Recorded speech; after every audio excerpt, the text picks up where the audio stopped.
kabeh madhepe ning monumen nggih. Aja sampai disalahpahami. Iki ora musyrik, ora syirik, kanggo menghargai, menghormati megahnya monumen Riok. Nggih.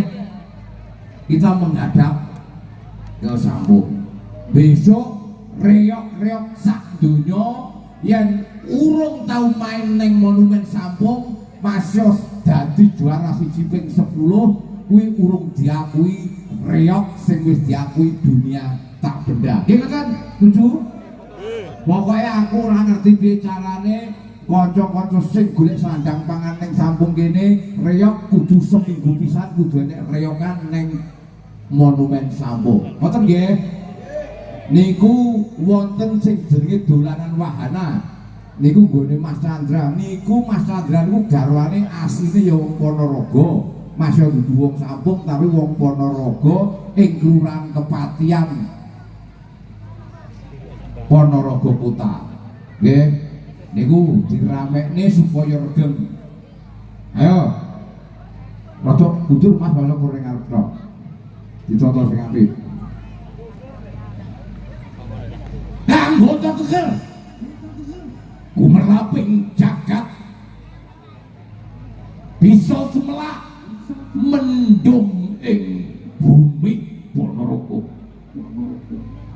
kanggo tutup tahun 2020 bisa kanggo panyirep yen Poncobaya yen ana ruwet lentenge bisa dadi pemadang ing jagat bumi Ponorogo. Rekor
kang wasaning rasa sak kabeh makhluk